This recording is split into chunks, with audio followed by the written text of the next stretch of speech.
Billy Bob. In the ethics system described in Scientology with the 8 dynamics, self, family, group, mankind, etc., why are the higher dynamics more valued in Scientology and the first and second disregarded when all dynamics are important for survival? Hence, the church forces violation of its own ethics system. Is there a name or label for this ethical system, and from where did L. Ron steal it?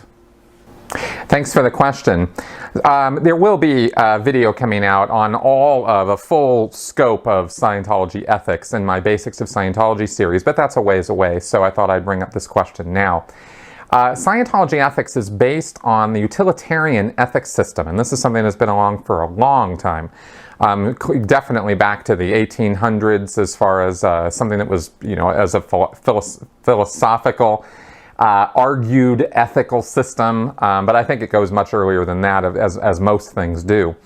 And I don't know specifically where Hubbard might have gotten the idea that that was a great way to go about making decisions. It's basically, the basic philosophy is greatest good for greatest number, right? And that which does the least harm to the most, number, that's how you should be making ethical decisions, which sounds great, but it is very, very relative. Very much depends on your point of view as to what is the greatest good. It depends on your values, your culture, your belief system. I mean, there's all kinds of things that enter into what, decides what is a good or a bad decision.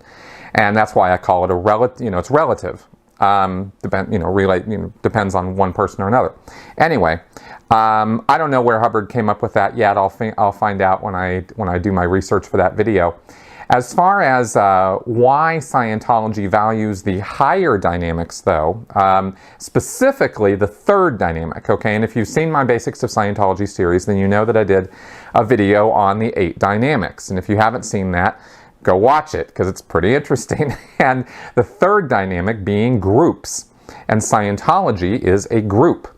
So Scientology, of course, because its ethics system is a relativistic system that depends on the point of view of the person making the decisions, Scientology as an entity is going to decide that something is good or bad in direct relation to how much it benefits Scientology, and not necessarily how much it benefits its individual members, which is and that part of the decision-making process is one of the reasons why Scientology is labeled a destructive cult, because it chooses itself over its membership 100% of the time.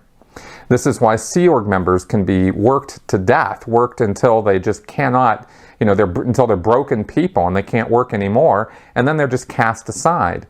Because they martyred themselves for the greater good, right? But it didn't do them personally any good at all. This was one of the decision points of me leaving the Sea Org, was 17 years later, and I'm nowhere up the Scientology bridge. I'm not happy. I'm not a happy camper, so to speak, as a Scientologist or as a Sea Org member, and so I hit the road. But I stayed for as long as I did because I thought I was contributing to something bigger than me and that I was contributing to the greater good. But I came to, find after, doing this for so many years that it wasn't balancing out, and it wasn't really ethical for me to continue to do that, because it was becoming very obvious to me that I was sacrificing myself. Not such a good ethical decision for me.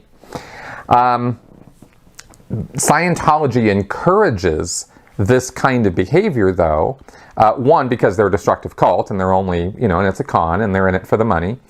But all destructive cults push group over individual, right? And they do that because it serves the interest of the cult leader, or leadership, if it's more than one person. That person's needs and wants will never be up for grabs or questioned or in question, or the leader will never be asked to make big sacrifices for the group. The leader will say he's making tremendous sacrifices for the group. The leader will say and assert how they're working harder than everybody else, how they are more deeply committed than everybody else, how they are at the vanguard of the movement's forward progress, right? But with destructive cults, none of those things end up actually being true when you look deeper into the details of it.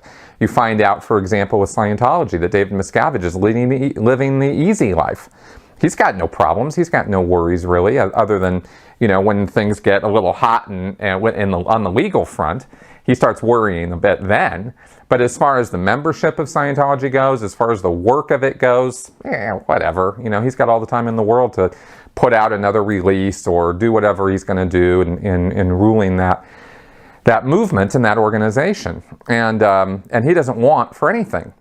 The individuals who provide him with the money and the resources and the energy to be able to do that, they're making all kinds of sacrifices. They're not seeing family. They're not seeing friends. They're not even making friends in the outside world.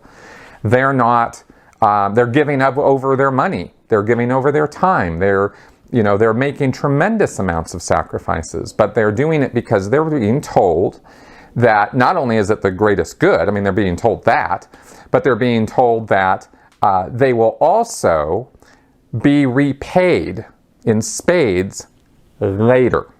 Okay? I'll gladly pay you Tuesday for a hamburger today, right? It's sort of the sales line that Scientology uses, right? But instead of next Tuesday, of course, they mean after you're dead is when you'll get the big payoff, because you'll have personal spiritual immortality, right? You'll continue to be aware and alive and knowledgeable about the things that have happened to you in this lifetime and in your future lifetimes, because you'll be freed from this endless cycle of birth and death that they believe in. So there is, it's not all just sacrifice for the sake of sacrifice. Okay, this is an important part of the answer to the question. Is Scientologists are making all these sacrifices because they believe that they're going to be paid off big time in the future. Okay, and they believe that it's going to happen. Actually, I was a little tongue-in-cheek there with the after they die thing, because they do believe that those payoffs will come in the here and now. They believe that by doing Scientology and going up this grade chart, or this bridge to total freedom, they will achieve higher spiritual states of awareness and ability. And more than just being able to get a good parking spot, or remembering, figuring out where their keys are hidden away. They believe that they will be able to influence the factors of their life in a positive way. In other words, they believe that they will be at cause over their life.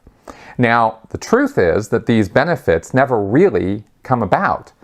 They're really no different after 10 years in Scientology and moving on up that bridge than they were the day they walked in. They might have relieved some stress or trauma or solved some of the problems of their life, but they're not, higher spiritual beings or something like that. There's no evidence or proof of that at all. And so that, but that's what they think is going to come. Okay, and that's why on the promise and the hope of there being something wonderful and great, if they just make these sacrifices now, they continue to do that. And of course, that only goes on. You can only, play someone for so long. It's kind of a, it's not a Ponzi scheme, but it's kind of like that. You're making promises, and then, you get a little bit of payoff, but you never really get the full amount. And then you kind of keep going on the idea that maybe you'll get more. And eventually, they always fall apart, because they're not giving back as much as the people are giving in. And that's really, in the end, why it's not a good thing to get involved in. If it was, making sacrifices is not necessarily an inherently bad thing to do. There's lots of good things to make sacrifices for. But when there's no return on that investment, when the promises are false promises, and you're being actively lied to and deceived, that's when those sacrifices are not so worthwhile. And that's the deal with Scientology.